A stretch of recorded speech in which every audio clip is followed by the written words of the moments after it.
What's going on, guys? I'm on my way to a closing, which I'm very excited about. While I was driving, I wanted to share some of my experience regarding Cityfheps, specifically working with domestic violence victims in the shelter. Now, the process was completely different than a traditional Cityfheps, and I want to gear this video for landlords and also real estate agents, so that way you have a time frame and an understanding.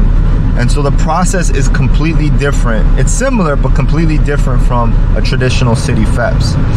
And first thing is first, the paperwork is the same, right? You have to submit a pre-clearance. You have to submit a landlord's packet. You have to submit the deed, title, and also the broker's or real estate license. That is a must, including a pre-clearance. Okay? Now, a traditional Cityfheps, the deadline is no later than the 20th. That's including inspections. With a domestic violence victim that has Cityfheps is on the 4th.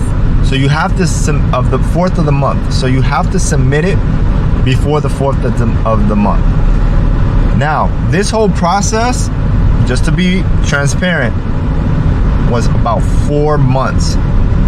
That's way too long, especially for people who are going through traumatic experience in their lives and on top of being in the shelter. That's way too long. And so the next process with the domestic violence Cityfheps, you have to schedule an inspection with HRA, which caught me by surprise. Usually specialists will have to complete a inspection. Okay, this inspection is done by them, or it will be done by DHS if it's on the first floor. Okay, so now we have to wait for a HRA representative to complete an inspection. That alone took like a month and a half. And I'm gonna show you, I'm gonna put it right here, receipts showing when I first started to when I closed, so you can have an understanding of how long it took. And granted, you know, casework, it depends on the caseworker, right? It depends on the office. How hard are they working? And usually they do a decent job, but this time they did a horrible job, in my opinion. I mean, 4 months. The landlord is losing so much money.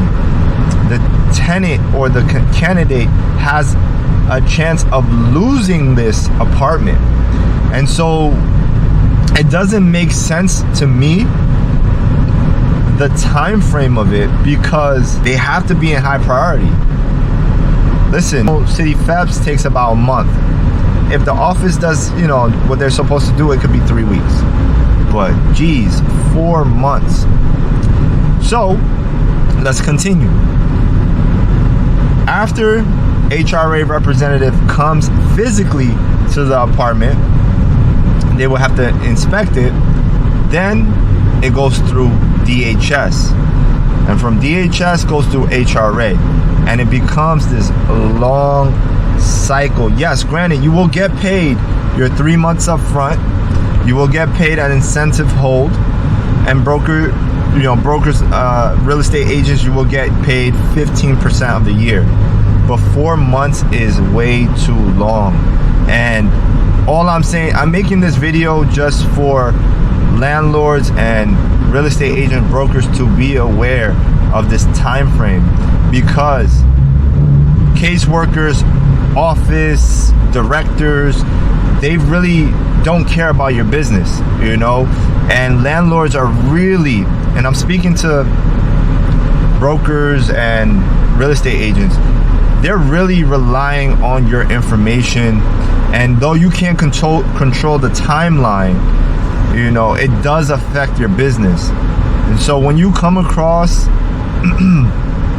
candidates who are with domestic violence in shelters, you know, it's always good to work with them. I'm always going to work with everyone, you know, number one. But please educate them on the time frame, because I was caught off guard 100% with this process.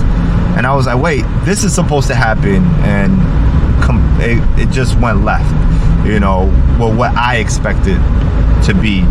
And so it's very important to know this timeline, to know the process. And if you have any questions, you can reach out to me.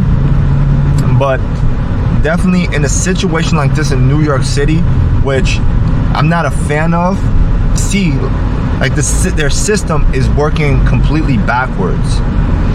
And so I understand that people who work for these departments like HRA, DHS, and all these city entities, they have to work, right? And they have to show forth their job, but there has to be a better system where the priority has to be for people with shelters. And when I see, based off my experience, people with shelters take longer. It takes way longer, and they have a higher chance of losing the apartment versus someone who is a transfer. And so I'm gonna show these receipts so you can see how long it took, and let me know what you think.